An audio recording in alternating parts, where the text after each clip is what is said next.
মান ক্বালা বিহি সাদাকা, যারা কোরআন দিয়ে কথা বলে এরা সত্য কথা বলে।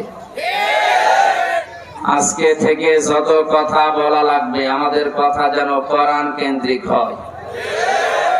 কথা বুঝতেছে?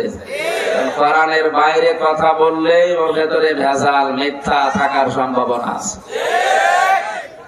গত কয়েকদিন আগে চট্টগ্রাম থেকে আসার সময় এক নেতা, নাম নিলাম না, উনি বলছিলেন হুজুর আর কত মিথ্যা কথা বল, আর পারছি না, জীবনই শেষ হয়ে গেল মিথ্যা বলতে বলতে।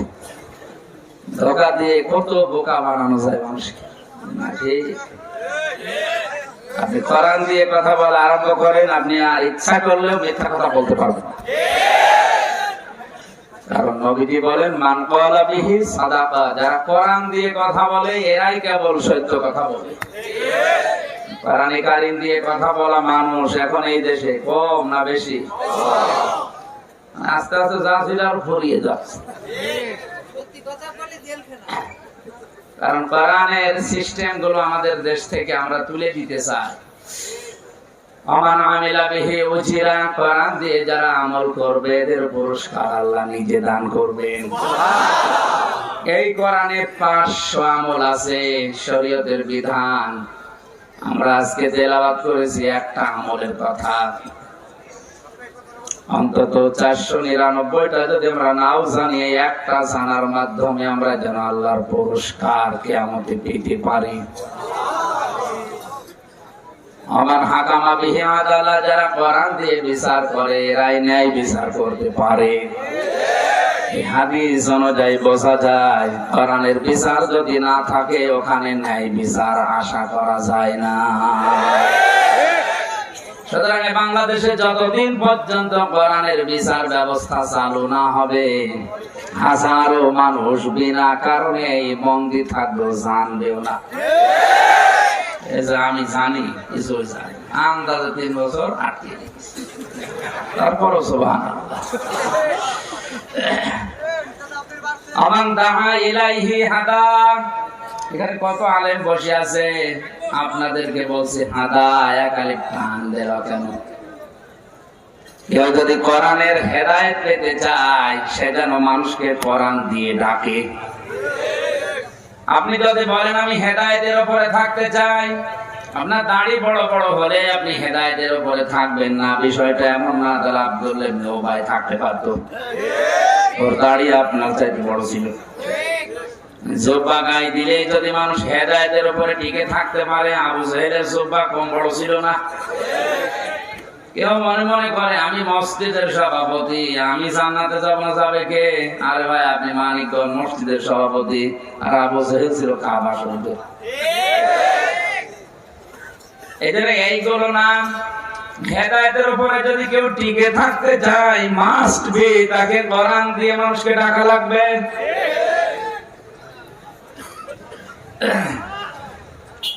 ফাকাদ হুদিয়া ইলা সিরাতিন মুস্তাকিম, নবীজি বলেন কেউ যদি কোরআনের ডাকে সাড়া দিতে পারে আল্লাহ তাকে সিরাতে মুস্তাকিম নসিব করে দেবে।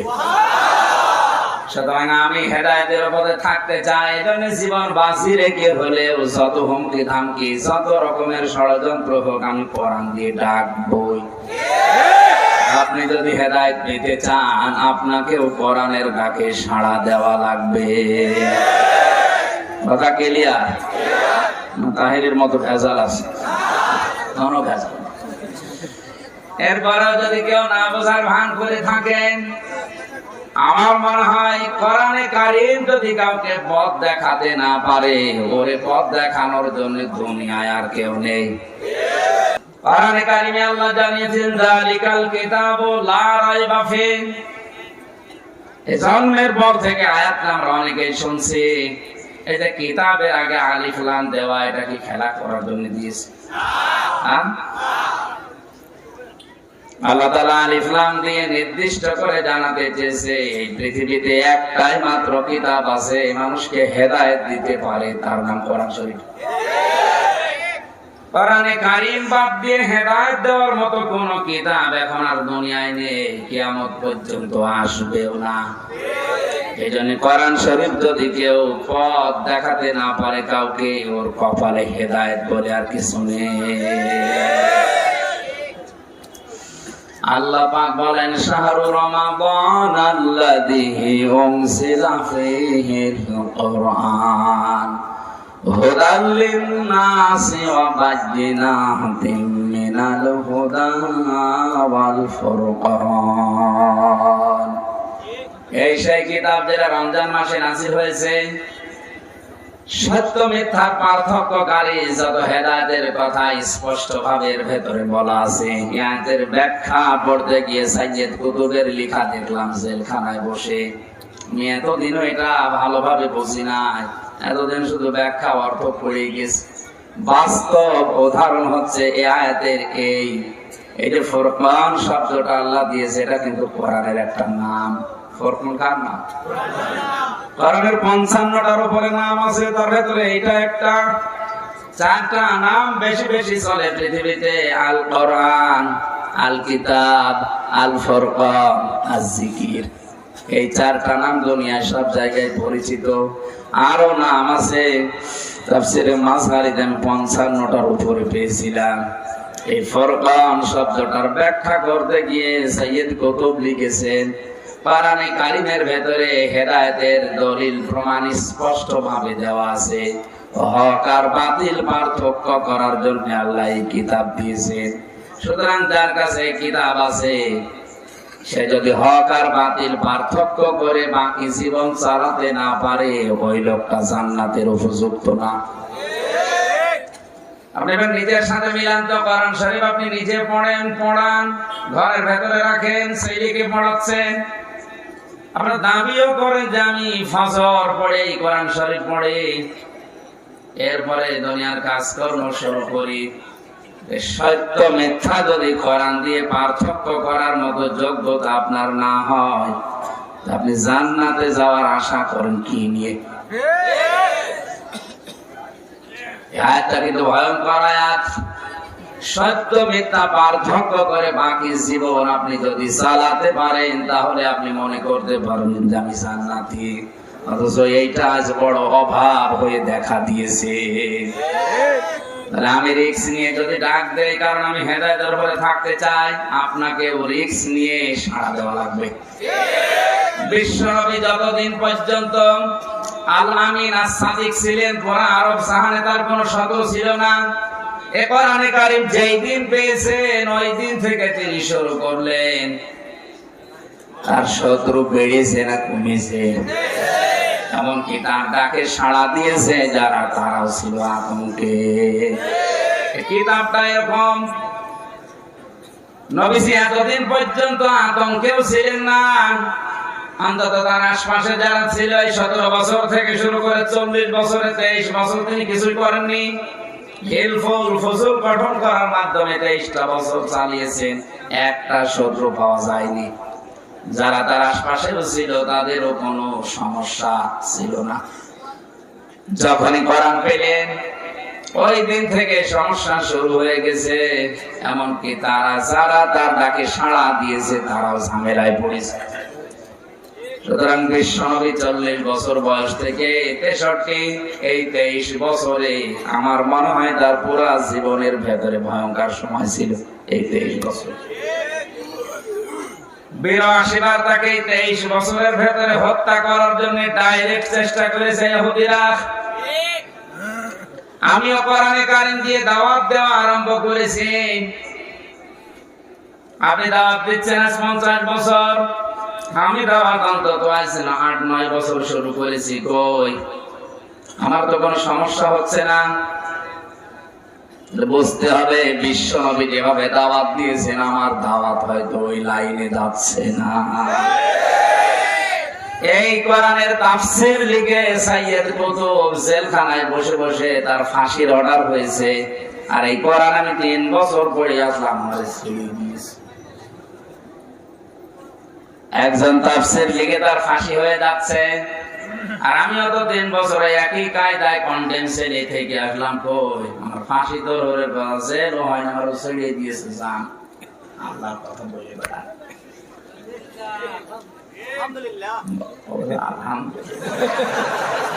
কি বোঝা বুঝেছে মাথার হালকা তার কাটা।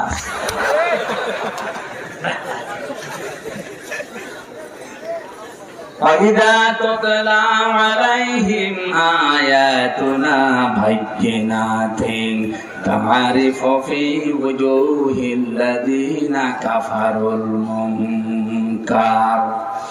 আল্লাহ পাক বলেন সূরা হজের ভেতরে আছে এটা। হে নবী, আপনি যখন তেলাওয়াত করবেন আল্লাহর আয়াত, এমন কিছু মানুষ আছে যারা এর মর্ম মানে বুঝে ফেলবে যে আপনি কি বলতে চান, তখন তারা আপনার দিকে তেড়ে তেড়ে আসবে। নবী দিয়ে কোরআন দিয়ে দাওয়াত দেওয়ার সঙ্গে সঙ্গে তার মাথার উপরে নাড়ি ভুঁড়ি অনেকে চাপিয়ে দিয়েছে, এটা আমরা শুনিনি। কথা বলে না কেন?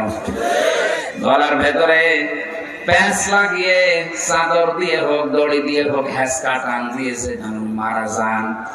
কথা বলে ওই কোরআন দিয়ে হামজা নামাজ পড়ায়, এই কথা বলেন। মাথার উপরে নাড়ি ভুঁড়ি দেওয়া দূরের কথা, মাথার উপর ফ্যান টাঙিয়ে দিচ্ছে, ওইটাই হয় না এসি লাগিয়ে দিচ্ছে। বুঝতে হবে নবীজি যে কোরআন দিয়ে নামাজ যেই কায়দায় পড়িয়েছিলেন, আমার নামাজ ওই কায়দায় পড়ানো হচ্ছে না। সিস্টেম অফ পৃষ্ঠায় দেখুন, আল্লাহ পাক বলেন অনেক মানুষ আপনার সামনে যারা বসে আছে এরাও কোরআন শুনবে।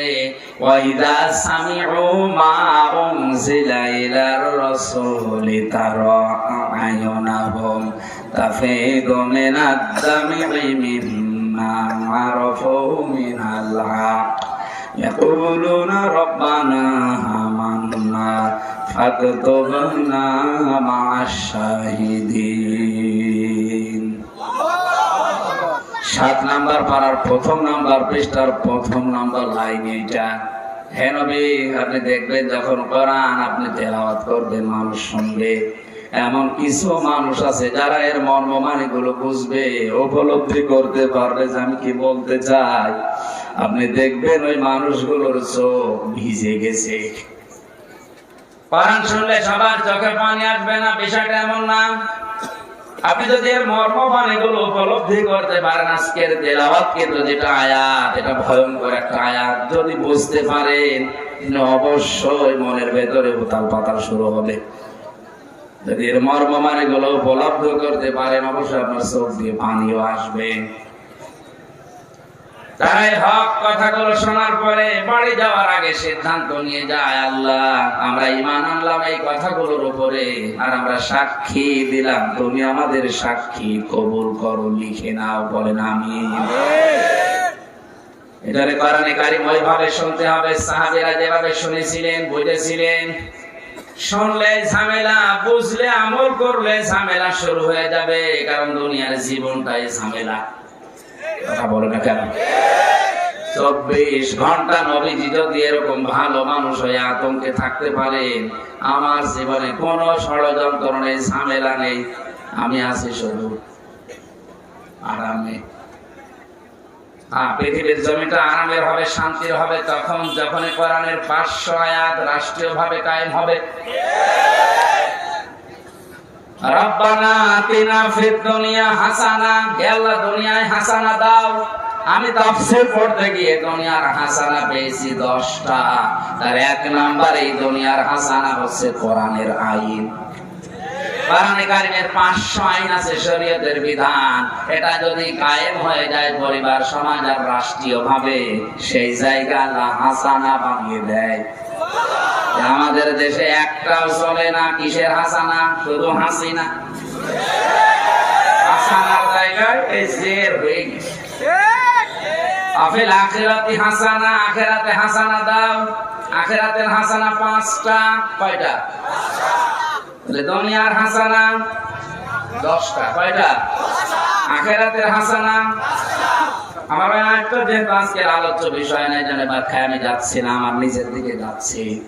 অকিনা আযাবান নার, জাহান্নাম থেকে বাঁচার উপায় একটা। এই 16টা বিষয় আছে আয়াতের ভেতরে। কাবা শরীফ তাওয়াফ করতে গিয়ে দেখি রুকনে ইয়ামিনী থেকে হজরে আসওয়াদ এই জায়গাটা লক্ষ লক্ষ হাজিরা এই আয়াতটা পড়ছে।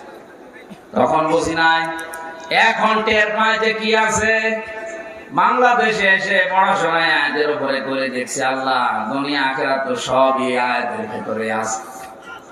সে হাসানা বলেন আর যাই বলেন সব এর ভেতরে। 5 ওয়াক্ত নামাজের পরে আমরা এটা চাই, আল্লাহ বলে আমিও দিতে চাই, কিন্তু যার মাধ্যমে দেব সেই 16টার প্রথমটাই তো নেই, দেব কি করে? এখানে শান্ত শিষ্ট দুনিয়ার জীবনটা কল্যাণময়, একেবারে নীরব নিস্তব্ধ হয়ে যাবে তখন, শান্তিতে কাটানো যাবে তখন যখন কোরআনের 500 আয়াত কায়েম হবে রাষ্ট্রীয় ভাবে। এটা যদি কায়েম না হয়, হাসানার জায়গায় অন্য কিছু আসবে। কথা বুঝতেছেন? এখানে আমাদের উচিত, আমরা যদি নিরাপদে থাকতে চাই, শান্তিতে থাকতে চাই, কোরআনের আইন কায়েম করার জন্য, বাস্তবে রূপ দেওয়ার জন্য যে যেখানে আছে ওই জায়গা থেকে উদ্যোগ নেওয়া লাগবে। যদি বলি না এটা শুধু আলেমদের কাজ, ওরা করুক, ওরা আর কয়জন আছে দেশে? হযরত ইব্রাহিম আলাইহিস সালাম আল্লাহর বিধান পালন করতে পেরেছিলেন ওই সময় যখন তার সন্তান সাপোর্ট দিয়েছে। কথা বলেন না? আল্লাহ রাব্বুল আলামিন বলেন কোরআনে কারিমে, হযরত ইব্রাহিম আলাইহিস সালাম যখন ছুরি নিয়ে জবাই করার জন্য ব্যস্ত, প্রস্তুতি নিয়েছেন, সন্তানটাও গলা একেবারে ছুরির নিচে দিয়ে প্রস্তুত হয়ে আছে।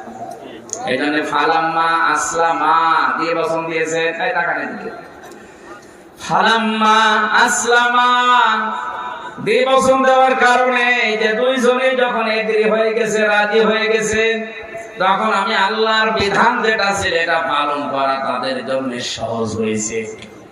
ইব্রাহিম নবী যদি বলতেন আমি আল্লাহর বিধান পালন করব, সন্তান ইসমাইল যদি বলতেন না আমার জীবন আমি দেব না, এই বিধান পালন করা জীবনেও সম্ভব হতো? আসতে বলেন। এদেশের আলেমরা কিন্তু আর কিছু না জানো, কামেল যারা পাশ করেছে, দাওরা যারা পাশ করেছে, অনার্স মাস্টার্স করেছে, অন্তত শিক্ষা ব্যবস্থায় যাই থাকো, কিছু না জানলেও এইটা জানে যে কোরআনের আইন প্রতিষ্ঠা করা ফরজ। কথা বলেন। প্রত্যেকটা আলেম অন্তত এটা জানে যে আলেম আর কয়জন আছে, এরা কি করবে তুমি মাথায় দিয়ে। 18 কোটি মানুষ ইসমাইলের ভূমিকায় আসা লাগবে। কথা বলেন। আলেম যারা নবীর ওয়ারিস দাবি করছে, আমাদেরকেও হযরত ইব্রাহিমের ভূমিকায় অবতীর্ণ হওয়া লাগবে। 96% মুসলমান যদি ইসমাইল নবীর ভূমিকায় ময়দানে চলে আসে, আর আলেম যারা আছে এরা যদি ইব্রাহিম নবীর ভূমিকা পালন করে, এই দেশে কোনো আলেম জেলখানায় থাকবে না।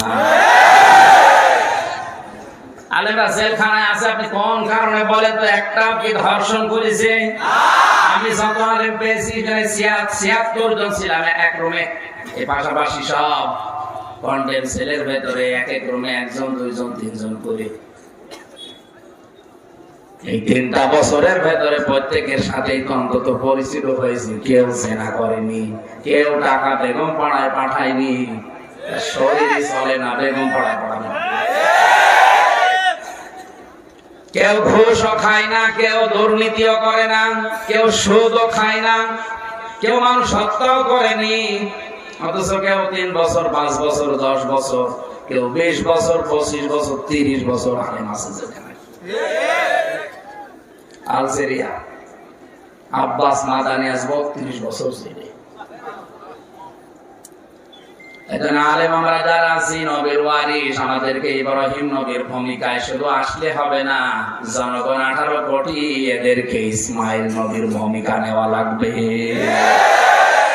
এখানে আল্লাহ আসলামা টান দিয়েছেন, ফালাম্মা আসলামা ওয়া তাল্লাহু লিল জাবিন।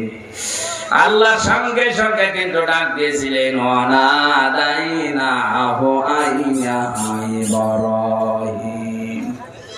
আমরা যদি ওই ভূমিকায় আসতে পারি তখন আল্লাহ আমাদের ডাক দেবেন। বাংলাদেশের মানুষের আমি বুঝে ফেলেছি, আমার বিধান ছাড়া তোরা কিছু চাস না। এবার রব্বানা আতিনা ফিদ দুনিয়া দোয়া করতে দেরি হবে, শান্তি নিরাপত্তা দিতে দেরি হবে না। খালি সারা জীবন দোয়া করে যাচ্ছে, অথচ 10টা হাসানার একটা হয়তো পাইনি। তারপরে কি দেবে কি? এটা তো শুধু দোয়া করার বিষয় ছিল না। বিশ্বনবীকে কঠিন জায়গায় আল্লাহ দোয়া শিখিয়েছেন। যত দোয়া কোরআনে পাবেন দেখবেন একটা কোন নিরাপদ জায়গায় নাযিল হয়নি, সবগুলো কঠিন অবস্থায়। নবীকে যখন চারিদিকে ঘিরে ঘরের চারিদিকে কলথরে তরবারি নিয়ে দাঁড়িয়ে আছে, মেরে ফেলবে, আল্লাহ বলেন হে নবী আপনি আমার কাছে দোয়া করেন। আকুর রব্বি আদখিলনি মুদখালা সিদকি ওয়া আখরিজনি মুখরাজা সিদকি ওয়াজআল লি মিন লাদুনকা সুলতানান নাসীরা। আল্লাহু আকবার। সূরা বানী ইসরাঈলের আয়াত 82 নম্বর আয়াত। আমি এখানে বোঝার জন্য বলছি, এই আয়াতটা যখন আল্লাহ নবীকে শেখাচ্ছেন এই দোয়াটা, এটা কিন্তু যায় নামাজে বসে বসে না, কথা বলে না, মসজিদে বসে না, খানকায় বসে না, মাদ্রাসায় বসে দোয়া আল্লাহ শেখাননি। দোয়া শিখিয়েছেন কঠিন জায়গা, যেখানে চারিদিকে খোলা তরবারি। আমরা জায়গা মতো যেতে রাজি না, শুধু দোয়া করে শেষ করে দিচ্ছি। জায়গায় যে দোয়া করেন, রব্বানা ফিরগ আলাইনা সাবরাও ওয়া সাব্বিত আকদামানা ওয়ানসুরনা আলাল কওমিল কাফিরিন।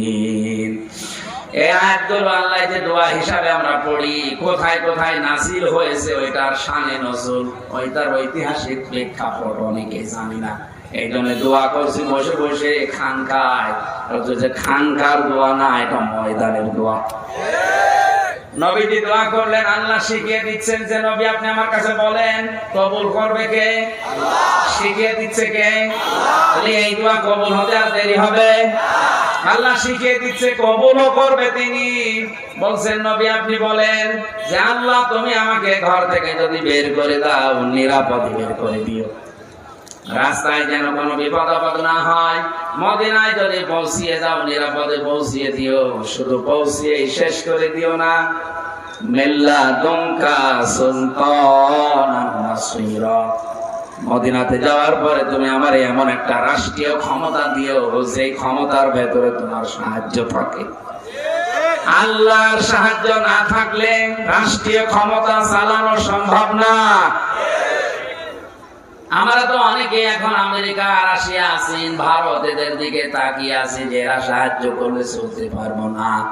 আল্লাহর সাহায্য না থাকলে জীবনও আপনি চালাতে পারবেন না। শ্রীলঙ্কার মতো শেষে প্লেনের পাখা ধরে পাওয়া লাগবে।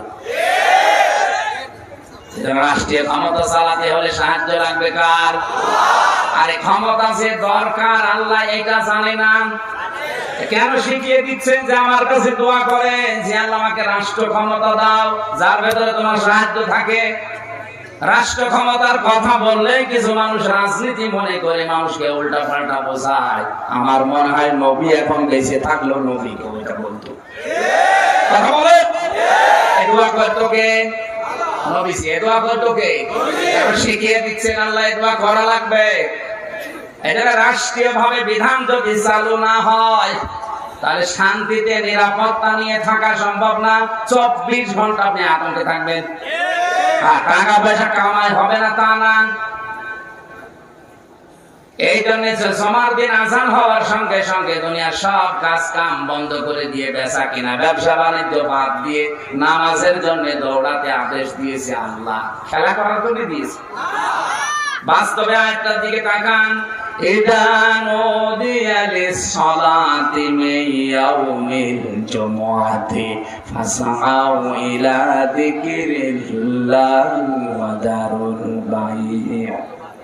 আল্লাহ পাক বলেন যখন জুমার দিন আযান দেওয়া হয়, খেয়াল করে শুনবেন, তখন সব কিছু বাদ দাও, বেচা কিনা, ব্যবসা বাণিজ্য, কাজ কারবার বাদ দিয়ে দৌড়াও নামাজের দিকে। কিসের দিকে? যালিকুম খায়রুল লাকুম, এইটাই ভালো কাজ। এটা ইন কুনতুম তা'লামুন, যদি তোমরা বুঝে থাকো। বাস্তবতায় আমি আয়াতটা মিলিয়ে দেখলাম আল্লাহর বক্তব্যের সাথে প্রথমে আমার এই চিন্তা মিলছে না। কারণ আল্লাহ নামাজের জন্য দৌড়াতে বললেন, আমি এমন একটা গুরুত্বপূর্ণ কাজে আছি যে কাজটা করলে এখন 5 লাখ টাকা পাবো, এরকম কাজ নেই। কথা বুঝতেছে? আল কোরআন রিসার্চ ফাউন্ডেশনের যিনি chairman doctor Motiar Rahman, 15 minute করে একটা করে অপারেশন করে। এক এক অপারেশনে 1 লাখের উপরে টাকা নেয়। 1 ঘন্টায় যদি 4টা করে কয় লাখ? আসতে বলুন। জমার নামাজ পড়তে কমপক্ষে শুরু থেকে শেষ পর্যন্ত আমরা দেখি বায়ান সব মিলে 1-1.5 ঘন্টা তো লাগেই, লাগে না? 1-1.5 ঘন্টার উপায় হবে কত? এই জবাব দেন না কেন? 6 লাখ টাকার উপায়। আল্লাহ বললেন ওইটাও বাদ দাও, আগে নামাজে যাও, নামাজটা শেষ করো, এইটাই ভালো কাজ, এইটাই লাভজনক কাজ। আল্লাহ কি ওনার চাইতে বেশি বোঝে না কম বোঝে? ডাক্তার মতিয়ার রহমান যদি বলেন আল্লাহ এটা মেলে না, আমি 1.5 ঘন্টা নামাজ না পড়ে যদি কাজটা করতাম 6 লাখ টাকা আমার উপায় ছিল। আর আপনি বলছেন এইটা লাভজনক, নামাজ পড়তে যাও, মিলছে না। তাফসীরে মুফাসসির লিখেছেন আল্লাহ কেন এটা লাভজনক, এটা ভালো কাজ এই কথা বললেন কেন? কারণ আপনি 1.5 ঘন্টা নামাজ পড়তে গিয়ে যে বিষয়গুলো ওখানে পাবেন, ইমামদের উচিত হচ্ছে 7 দিনে ব্যক্তি, পরিবার, সমাজ আর রাষ্ট্রে যেগুলো ঘটে ওইগুলো কোরআন হাদিসের মাধ্যমে সতর্ক করার জন্য তুলে ধরা। এটা ইমামের কাজ, যেটা খতিব হবে তার। এখন তো এই খতিব এখন দেশে অল্প, আর এই খতিব হতে গেলে সে খতিব শেষ। অথচ খতিবের কাজ ছিল এটা 7 দিন উনি পরিবার, সমাজ, রাষ্ট্র দেখবে কোন কোন জায়গায় ঔষধ দেওয়া যায়, ওই জায়গাগুলো সব চিহ্নিত করে 7 দিনে উনি খুতবা বানাবে। জমার দিন হাজারো মানুষের সামনে উনি উপস্থাপন করবে। এটা জমার নামাজ না? এই জমার নামাজ দেশে আছে? আল্লাহ পাক যে জানিয়ে দিলেন যে সব চাইতে 1.5 ঘন্টার ভেতরে তুমি যতই লাভ করো উত্তম এটা। এই কারণেই বলেছেন আপনি এই 1.5 ঘন্টায় যে শিক্ষাটা পাবেন, এই শিক্ষাটা যদি পরিবার, সমাজ আর রাষ্ট্রের ভেতরে কায়েম হয়ে যায়, ওরা এলাকা হয়ে যাবে জান্নাতের মতো। আসতে বলেন। অথচ এই কাজ না করে যে সমাজে নামাজ নেই, যে পরিবারে নামাজ নেই, যে রাষ্ট্রে নামাজ নেই, ওই পরিবারে আপনি 1.5 ঘন্টায় 6 লাখ টাকা কামাই করবেন, অসুবিধা নেই। টাকাগুলো নিয়ে এই ঢাকা থেকে মানিকগঞ্জে বাড়িতে আসবেন, রাস্তায় 50 কিলোর ভেতরে ছিনতাই হওয়ার সম্ভাবনা আছে, ডাকাতি হওয়ার সম্ভাবনা আছে। টাকা যদি দিতে না চান আপনাকে মেরেও ফেলতে। আসতে বলেন। কতগুলো ঝামেলা আপনার সামনে দেখতেছেন, কিন্তু নামাজ থাকলে এই পরিবারে, এই সমাজে, এই রাষ্ট্রে ওই চিন্তাগুলো আর আরো জোরে বলেন। এটা একটা বিধান গেল, এরকম 500 বিধান আছে শরীয়তে। একটাই যদি এরকম মধুময় হয়ে যায়, শান্তিময় হয়ে যায়, 500 বিধান যদি কায়েম হয়ে যেত দেশে, আমার মনে হয় সোনার বাংলা শুধু নামে না, আমরা বাস্তবে দেখতে পেতাম। কোরআনের এই ময়দানে দাঁড়িয়ে হাজারো মানুষ নিয়ে মুসাফির অবস্থায়, অসুস্থ অবস্থায়, মজলুম অবস্থায় দোয়া করছি, আল্লাহ জীবনে চর্ম চোখে যেন দেখে মরতে পারি, কোরআন দিয়ে এই দেশটা চলছে।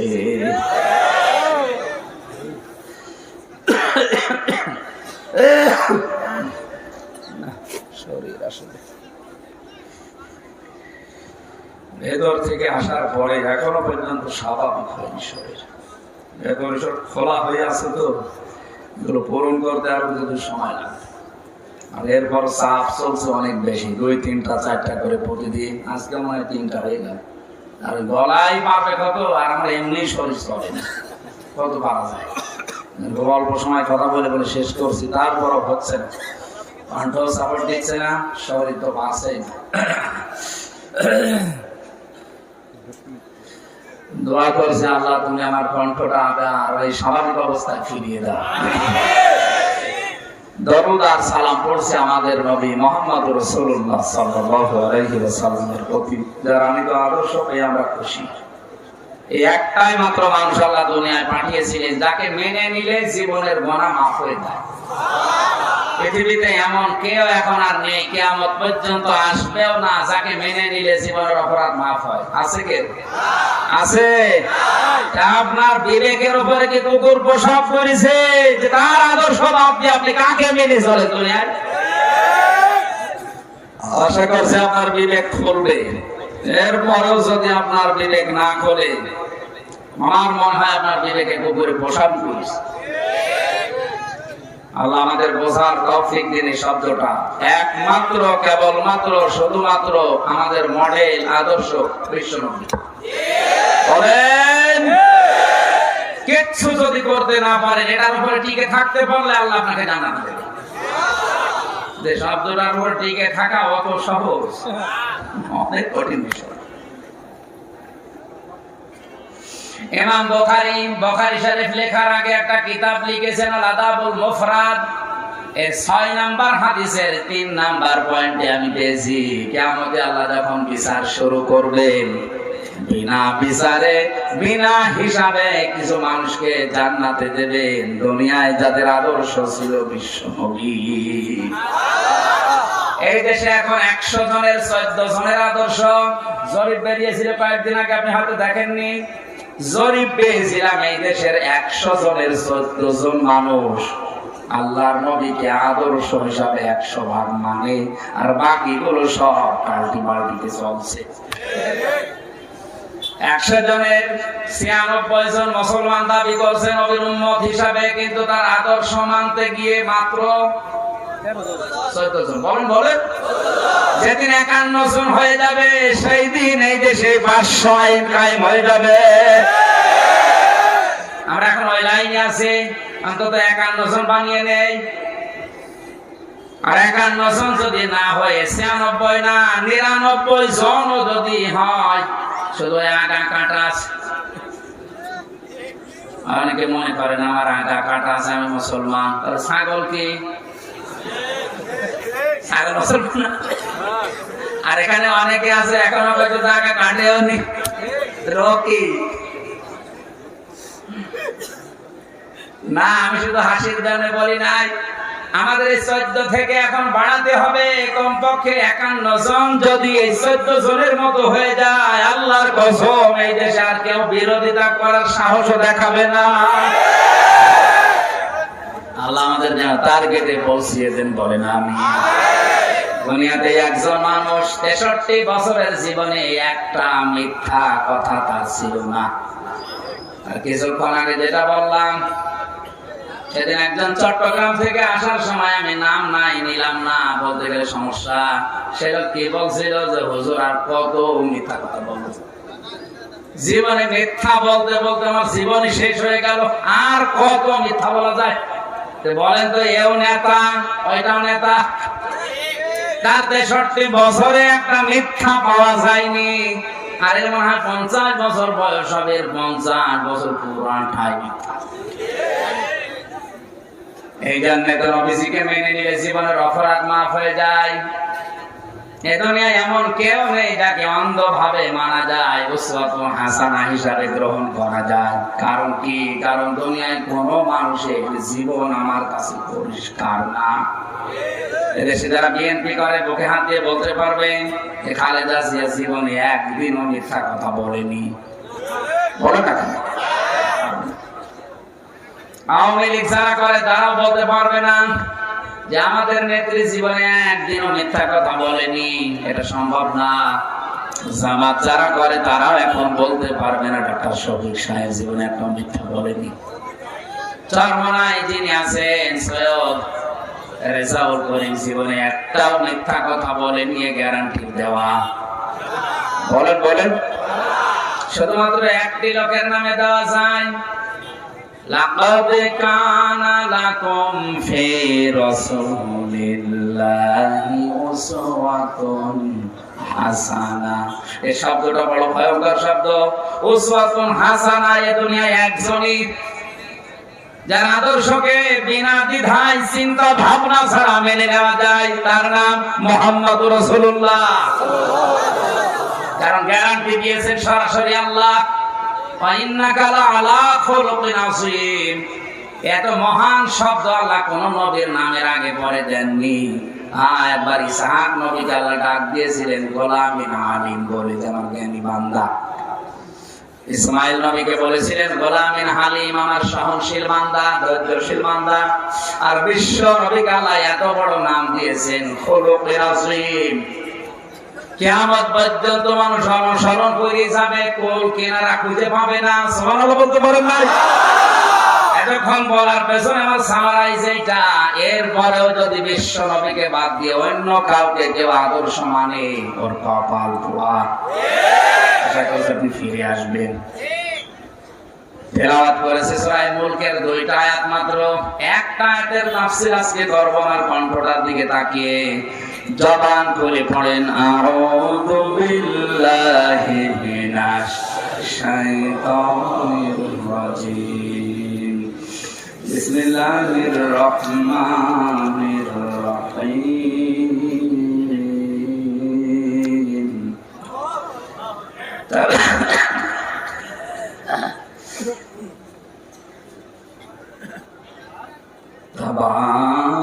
তাবারাকাল্লাযী বিয়াদিহিল মুলকু ওয়া হুয়া আলা কুল্লি শাইইন কাদির।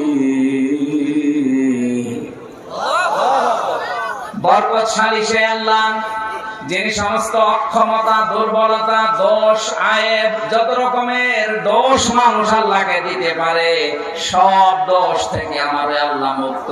বিয়াদিহিল মুলক, যার হাতে রাজত্ব, যার হাতে। আরো জোরে বলেন আল্লাহ। এই যে এই দেশে কারা যেন প্রচার করে ক্ষমতার উৎস জনগণ, এটা আয়াতের সাথে পুরো সাংঘর্ষিক। কে যদি কথা প্রচার করে আর বিশ্বাস করে, ও মুশরিক। ক্ষমতায় আল্লাহ বাদে কারো ভাগ। আরো জোরেন। উনি ইচ্ছা করে যাকে তাকে বসাবে, উনি ইচ্ছা করলে নামাবে। এর ভেতরে আর জনগণ বলে কিছু নেই। অথচ শিরিকটা চালু করার জন্য কত মানুষ উঠে পড়ে লেগেছে। জাতিকে আজ মুশরিক বানানোর জন্য বিভিন্ন পায়তারা চলছে এই দেশে, বিভিন্ন সাইডের ইঙ্গিতে। যারা হতে চান হন, আমাদের নিষেধ নেই, কিন্তু আমরা মুশরিক হতে চাই না। কথা বলেন। আপনাদের হয়তো এই জগৎই শেষ, কিন্তু আমাদের আরেকটা জগৎ আছে, ওখানে মুশরিকদের কোনো ক্ষমা, কোনো ক্ষমা। অন্যান্য যাই গুনাহ করি না কেন, আল্লাহ ইচ্ছা করলে আমাদের মাফ করে দেবে। কিন্তু শিরিক, মুশরিক হয়ে মরে গেলে আমাদের কোনো মাফ নেই। নিজেরা জাহান্নামে যাচ্ছেন, জান আমাদেরকে নেবেন না। নবীজির চাচা মারা গিয়েছিল আবু তালেব মুশরিক অবস্থায়। কি অবস্থায়? আরো জোরে বলেন। বিশ্ব নবী নিজে কবরের পাশে হাত তুলে বলেছেন, আল্লাহ তুমি আর যাই করো, আমার চাচাকে মাফ করে দাও। জিবরাইল এসে বলে হাত নামান। কার জন্য হাত তুলেছেন? এই লোকটা আপনার চাচা, আল্লাহ জানে। এটা সারা জীবন আপনাকে ভালোবাসা দিয়ে, চমা দিয়ে বাড়িতে রেখে লালন পালন করেছে, আল্লাহ দেখেছে। কিন্তু লোকটা মুশরিক। আরো জোরে। লোকটা তো মুশরিক। মা কানা লিন নাবিয়্যি ওয়াল্লাযীনা আমানু আইয়াস্তাগফিরু লিল মুশরিকিন। সূরা তাওবার 113 নম্বর আয়াত, প্রথম অংশে আছে। কোন নবীর জন্য, কোন ইমানদারের জন্য শোভনীয় না, উচিত না, এটা জায়েজ না, বৈধ না যে কোন মুশরিকের জন্য আমি আল্লাহর কাছে ক্ষমা চাবে, যদি ওইটা নিজের নিকট আত্মীয় হয়।